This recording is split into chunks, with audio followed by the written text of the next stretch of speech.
Olá! Sabe, quando a gente fala sobre educação no Brasil, a conversa vai muito além de salas de aula e do que está nos livros. Na verdade, a educação por aqui é um verdadeiro campo de batalha histórico. Um lugar onde visões de mundo completamente diferentes batem de frente, e isso só há séculos. É interessante parar para pensar. Já reparou como qualquer reforma educacional, qualquer debate sobre o que ensinar, parece que acende de novo as mesmas discussões de sempre? É um ciclo que não acaba. Mas, e se essa repetição toda não for só coincidência? E se for o resultado de tensões que estão, assim, na própria fundação do país? Pois é, e para entender esse quebra-cabeça, a chave talvez esteja em olhar para os documentos mais importantes da nação, as nossas 7 constituições. As respostas, pelo visto, não estão só nos debates de hoje, mas nas contradições que foram escritas e depois reescritas nas leis ao longo de todo esse tempo. E esses conflitos se organizam em 3 grandes frentes. A primeira é essa disputa entre a fé e o Estado. A segunda é a tensão constante entre o que é público e o que é privado. E, por fim, aquele cabo de guerra entre o poder que fica em Brasília e o poder local, nos estados e municípios. São essas as forças que, no fundo, movem todo o debate. Vamos começar pela primeira disputa, que talvez seja a mais antiga de todas, uma que vem lá do período colonial, com os jesuítas. A pergunta aqui é bem direta. A escola serve para formar para a fé ou para ser um ambiente laico, livre de dogmas religiosos? Então, de um lado, a gente tem o que se chama de laicidade, que é aquela ideia de que o ensino público não pode ter uma religião oficial.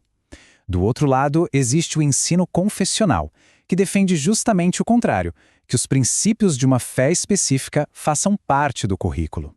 Essas duas forças vivem num vai-vem danado na história do Brasil. E claro, esse conflito todo se reflete diretamente nas leis.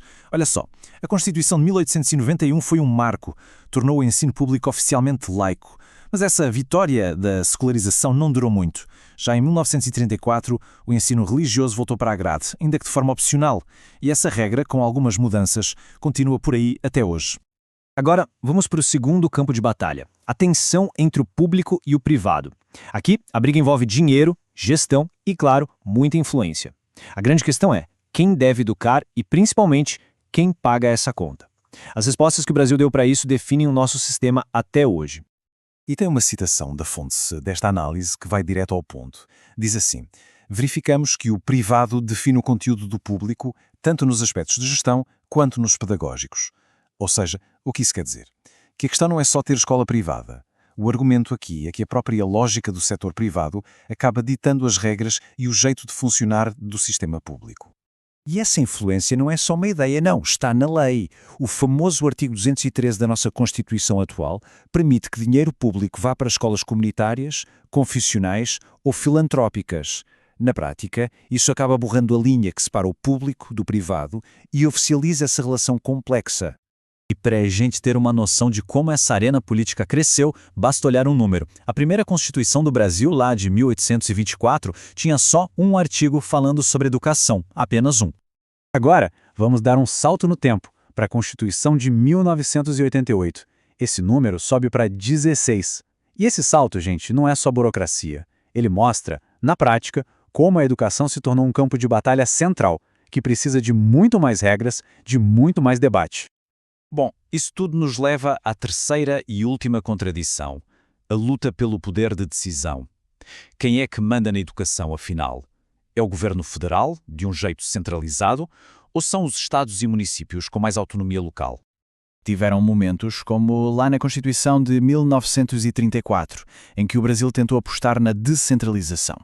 A ideia era criar um sistema de colaboração, sabe? Onde cada nível de governo, federal, estadual, municipal, teria o seu papel, as suas responsabilidades bem definidas.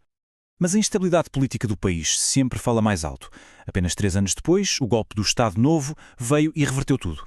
A Constituição de 1937 centralizou o poder do Novo em Brasília, dando para a União a palavra final sobre as bases da educação. Esse movimento de vai e vem entre o poder central e o local é uma constante na nossa história. Então, resumindo, a gente tem essas 3 grandes tensões, mas o ponto mais importante, a grande sacada aqui, é que elas não são lutas separadas. Muito pelo contrário, elas se conectam e uma alimenta a outra o tempo todo. A análise que estamos vendo descreve isso como uma relação simbiótica. Se a gente parar para pensar, faz todo sentido, né? Um debate sobre ensino religioso, por exemplo, que é fé versus Estado, rapidinho já puxa a discussão sobre financiamento, que é público versus privado, e sobre quem define as regras, que é central versus local. Uma questão sempre acaba ativando as outras.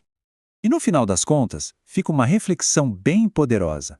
As disputas que a gente vê hoje não são novidade nenhuma. São ecos de conflitos muito antigos que nunca foram de fato resolvidos.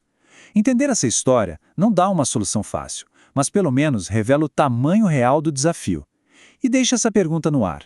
Se essas batalhas são tão antigas, o que seria preciso para um dia, quem sabe, se declarar uma trégua?